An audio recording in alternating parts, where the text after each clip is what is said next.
Alright, so there has been a lot of reports coming out this week about how UFC 306 at the Sphere, headlined by Sean O'Malley, is performing far below expectations, not just in terms of ticket sales, but also pay-per-view buys as well. Currently, about 1,700 tickets are still unsold, even after slashing prices by 75% due to poor sales, and the Canelo-Alvarez boxing fight taking place on the same day is dwarfing UFC 306 when it comes to pay-per-view purchases. Also, if these reports are true, the UFC is in danger of losing $20 million on this event due to its poor performance. And for what it's worth, I think a lot of the internet's criticism for how the UFC has managed this card is very valid. I agree that setting the original price of tickets for this event so ridiculously high to the point where it still hasn't sold out yet, and thus they've recently lowered ticket prices, indicates that the UFC overplayed their hand. I also definitely agree that having a Mexican-themed event that takes place on the same night that Canelo Alvarez is fighting might be Dana's biggest mistake when it comes to UFC 306. But if you want me to be honest, I think another huge mistake that isn't getting talked about enough is a pretty simple one, in that Dana and the UFC have once again overestimated Sean O'Malley's star power massively by having him headline this event, and as a result they've jeopardized UFC 306 and have put Sean O'Malley's superstar status into question. And throughout this video, I will explain why I think Sean has never been as big of a draw as Dana portrays him to be, and why he's not even close to the same level of notoriety as the true superstars that have come before him. First thing that I want to talk about is how Sean, despite calling himself a quote pay-per-view star, just doesn't sell pay-per-views like a pay-per-view star should. And despite the fact that I do consider O'Malley to be a genuinely great fighter who's proven to me at least that he really is a championship level athlete, I just don't think that he has that it factor that Dana's always talking about, and he's not able to encapsulate fans and make them want to spend their money to watch him fight. I mean, don't get me wrong, it's not like he's a box office dud like Demetrius Johnson was as a champion. Sean has a really fun style to watch and a pretty damn impressive knockout rate for a bantamweight fighter, but he's never been able to translate those qualities into convincing fans to spend their money to a meaningful degree, despite what superficial stats Dana tries to feed us to convince us otherwise. I mean, let's just take a look at his two championship fights against Aljamain Sterling and Chito Vera. Right off the bat, just based on the fact that Dana has never announced how these events performed in terms of pay-per-view sales already indicates that they weren't anything special. It's dumb that the UFC no longer reports on pay-per-view performance for every card anymore because sales have been going down now that everyone illegally streams events. However, when a card does do well, Dana will actually announce how much it sold that same night, much like in the case of UFC 264, when at the post-fight press conference he confirmed that the event had sold 1.2 million pay-per-views by 8 p.m. that evening, and then estimated that the final number could go up to 1.8 million buys. I know that at 8 o'clock we were over 1.2 million buys just in the US.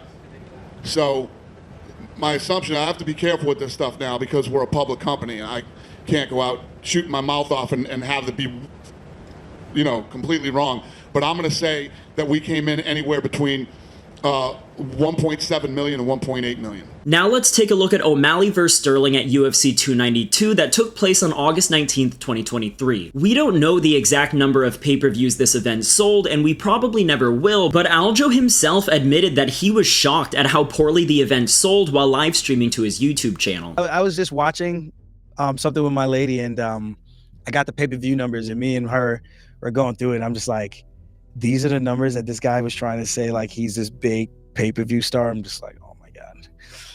And then when I saw the numbers, I literally said to her, if I had any idea this is what the numbers would have been, if I could have predicted that this is what it would have been, my ass would have waited and taken my vacation then and then gear up to fight now.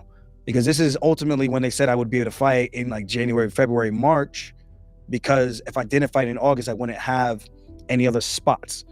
So it is what it is. I rolled the dice. I trusted that the bag was going to be this, wow, blow me away kind of thing, bigger than all the other ones. It wasn't. So with that being said, it is what it is. And of course, this could just be Aljo lying in an attempt to make Sean look bad, but in my opinion, I kinda doubt that this is the case. Sterling was the champion at this time, so he was the one who got the pay-per-view points from this event, and seeing as how he was apparently coerced to accept the fight by Dana and Hunter Campbell based on their assurance that the event would be a big success, I am inclined to believe him when he says that the numbers weren't what he was hoping for. And assuming that Aljo is being honest here, the fact that he says his fight against Sean didn't do much better than his previous title title defenses against Petr Yan, TJ Dillashaw, and Henry Cejudo really speaks to how Sean O'Malley isn't the superstar that the UFC and especially Dana try to paint him as. And seeing as O'Malley supposedly generated the same or maybe a little bit more interest as Petr Yan, who doesn't even speak English, is very telling to me. Also, speaking of Henry Cejudo, on August 29th, 2023, just 10 days after UFC 292 took place, Henry posted a video where he claimed that someone at the UFC told him that the event only sold 350K buys. But Sean O'Malley, you guys want to know what Sean O'Malley's buys did at pay-per-view? He did anywhere between 300,000 to 350. That's it. That's all Sean O'Malley made in pay-per-view buys. All right. You see, everybody was projecting that this event was one of the biggest of the year. It's not true. However, 2 days later, on August 31st, Sean tweeted that he spoke directly to the UFC, and according to Sean, UFC 292 actually sold 570K pay-per-views. Now, who knows who's telling the truth here, but honestly, I can totally see both Henry and Sean lying about both of these numbers. Now let's take a look at his most recent fight when Sean defended his belt against Chito Vera at UFC 299 in March of this year. Obviously, this was a great performance from Sean on top of an insanely stacked card, but I really don't think that this card sold all that well either. Again, if the card actually did big numbers, then Dana would have bragged about it to the media during the post-fight press conference, which he didn't. Not only that, in a podcast episode that Sean uploaded to his YouTube channel 2 weeks after UFC 299, he says that he hasn't yet heard how the event actually sold, but when he does, he'll release the numbers. I still haven't heard officially the numbers yet, but once I do, I'll let you guys know. I wonder if I'm allowed to. I'll have to make sure and check that, because I know it's always so secretive. Like, what were the numbers? What were the pay-per-view numbers? Like, yeah, I'm curious. I'll make sure I can legally say that, but I'm so curious what it did. I'm guessing. What are you guessing? I'm guessing around 600-700. This day and age, dude, if it is 600-700, that's back in the day. That's over $1 million, I think. Right now, it's like with the streaming stuff.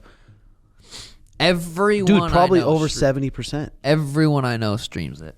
But the thing is, UFC 299 took place just about 6 months ago, so where are the pay-per-view numbers that Sean promised us? Because going back to O'Malley vs. Sterling really quickly, that fight happened on August 19th, 2023, and Aljo's livestream where he claimed that the fight sold poorly happened on December 21st, 2023, so Aljo knew about the pay-per-view numbers for UFC 292 within 4 months at maximum. Also, Sean claimed that the UFC told him that 292 sold 570K only 12 days after that event ended, so why hasn't he told us about UFC 299's performance nearly 6 months later? Like, Sean doesn't have to release the numbers if he doesn't want to. I'm not saying that he owes us this info, but at the same time, don't say that you're going to tell us the numbers and then not give us the numbers. It makes it seem like he's intentionally hiding the real number of buys from the event, at least to me it does. And I know that some people in the comments section are going to repeat what Sean said in the podcast and say that Sean might not be allowed to disclose pay-per-view sales numbers. But that's clearly not the case, seeing as Conor McGregor has literally tweeted photos of his actual pay-per-view points breakdowns from both UFC 246 and UFC 257, where the official sales for both events are front and center, so yeah, it doesn't seem like there's anything stopping O'Malley from releasing the numbers from UFC 299. Like, don't get me wrong here, I don't expect Sean to post pictures of his pay stubs like Conor did, but if he still doesn't know how the event did by now, what's stopping this guy from contacting the UFC and asking for the deets about UFC 299 like he supposedly did for 292. And look, I totally acknowledge that I'm doing a ton of speculation here, but I really do think that Sean's previous 2 pay-per-views didn't perform as well as Dana and the UFC hoped that they would. He's a fantastic fighter and all, but because of all the reasons that I've just talked about, it really seems like he's nothing more than an average pay-per-view draw, and it definitely seems like he's not a walking box office superstar like he and Dana claim him to be. Now, with all that in mind, let's bring this back to UFC 306. Sean just simply does not have the star power to make an event of this magnitude a success based on his name alone, and I really think that the UFC made a huge mistake in having him headline the first and only card at the Sphere. Like, seriously, if you just look at the main card of this event, it's obvious that the UFC is banking on Sean O'Malley alone to carry the whole show, which honestly isn't really fair to the guy. Alexa Grasso vs. Valentina Shevchenko is not going to sell very many pay-per-views at all. Brian Ortega vs. Diego Lopez is going to be a great fight for sure, but I doubt that this is going to boost sales sales all that much. And no offense to the fighters on the other 2 fights on the main card, but these are not fights that should be taking place on the main card of the first sporting event held at the Sphere. And although there are going to be people who spend $80 on the pay-per-view just to see the production of the event in high quality resolution, these undercard fights are really underwhelming for such a big event, and what makes it worse is that I don't think that Sean O'Malley is a compelling enough name to dig the UFC out of this massive financial hole that they dug themselves into. And of course, the quality of this undercard has a lot to do with the UFC insisting that this card needs to be Mexican themed, and even though it's not Sean's fault in the slightest that the UFC made this event a love letter to Mexico or whatever, it doesn't change the fact that the UFC slotting him as the headliner on top of such a mid undercard was a really questionable decision given his history of dubious average at best pay-per-view sales. And if UFC 299, which had a banger undercard and a main event grudge match between Sean and Cheeto, didn't sell all that well, do we really think that UFC 306, whose overall main card is much less exciting, is going to do any better? The UFC is really dumb for this. They should have never made this card Mexican themed so that they could have given themselves way more options to make a top tier main card that actually lives up to the hype of being the first sporting event held at the Sphere and that actually sells tickets and pay-per-views. Also, on the topic of sales, I don't even think that much of Sean's core fanbase has the expendable income to even afford to buy his pay-per-views, much less tickets to the Sphere. Like, I have no numbers to back up this claim, but I do think that it's pretty safe to assume that a pretty significant portion of Sean's fans are young adults and even kids. I mean, just take a look at his social media posts. It's clear that he gears a lot of his content with a younger audience in mind. Obviously, having a lot of social media followers is beneficial in a lot of ways, but I do think that Sean's online presence has fooled Dana and Hunter Campbell into believing he's a much larger revenue driver than he actually is. Because his followers are probably talking about him a lot, and the UFC social media team sees all the buzz, but at the same time, young adults and kids don't really have a lot of extra spending money that they can spend on buying pay-per-views. So even though Sean does have an undeniably large internet presence, a whole lot of his fans aren't generating any revenue for the UFC, and let's be real here, a lot of these kids are probably illegally streaming his fights. Sean's image, brand, and personality are tailor-made for connecting with a younger demographic, and that's great for stirring up internet conversations, but what good is people talking about him if a lot of those people can't afford to pay to watch him fight? Compare Sean's demographic appeal to the 3 biggest pay-per-view draws in UFC history: Conor McGregor, Brock Lesnar, and Ronda Rousey. I would argue that although all 3 of them definitely had the ability to connect with a younger audience, their personalities were also compelling enough to generate excitement and passion amongst actual adults as well. And in their own unique ways, Conor, Brock, and Ronda all had a cult of personality about them that held the attention of both hardcore and casual fans, and they introduced millions of new fans to the sport along the way. And even though none of them were universally loved by any means, the passion that they were able to incite amongst their supporters and critics alike was what made them pay-per-view superstars. But when it comes to Sean, I don't see him nearly having the same effect on fans as Conor, Brock, or Ronda. I mean, he's not nearly as charismatic and witty as Conor, he doesn't have the same bravado as Brock Lesnar, and he doesn't walk around with an aura of invincibility like Ronda had. And of course, you're not going to become a superstar by imitating the real superstars, but Sean just doesn't have the personality traits to instill passion into the right people. And I'll say this, I really believe that if the UFC were somehow able to book Conor or Brock or maybe prime Ronda as the main event for UFC 306, the Sphere would have been sold out by now with tickets sold at full price. All 3 of them sold out arenas, broke records, and exceeded 1 million pay-per-views, oftentimes based on their name value alone. And is it fair to be comparing Sean O'Malley to the biggest stars the UFC has ever seen? Well, yeah, I kinda think so, seeing as Sean himself says that he has the potential to be the biggest star the UFC has ever seen. Okay, so that's kind of everything that I wanted to talk about for this video. I want to make it clear here, Dana and the UFC are ultimately the ones to blame for UFC 306 currently being in shambles and not Sean. It's not necessarily his fault that the UFC keeps trying to push him to be recognized as this modern day superstar by fans. And sure, Sean loves to talk about himself and say that he's a superstar himself, but of course he would, he's promoting himself. But the reality of the situation is that no matter how much the UFC and Sean try to convince fans that he's the next Conor McGregor type pay-per-view draw, it's kind of apparent that he's not, and I think that the current state of UFC 306 proves that. And as a fan of Sean, I do feel a bit bad for him that he was put into this shitty situation by the UFC and is the headliner of a monumental event that seems to be failing in almost every metric of success imaginable. But at the same time, in a way, I kind of see this as a case of being a victim of his own success because Sean has been claiming himself to be a pay-per-view star and saying that he deserves to be headlining the biggest events in the world for years now. And it's ironic that when he finally gets what he's been calling for, his pay-per-view sales get dominated by Canelo and the UFC has to slash ticket prices in order to sell out the venue. Again, most of this is not his fault, but I can't help but feel like if a true superstar was headlining UFC 306, then these problems wouldn't even be problems. I guess that's the difference between them and him. Alright, that's the video for today. Definitely let me know if you think that Sean O'Malley is a pay-per-view star, or if you think that he's just cosplaying as one like I do. As always, if you like the video, then like the video, and if you haven't subscribed to the channel yet, please do so. I appreciate you guys for watching, and I'll see you on the next one. Bye.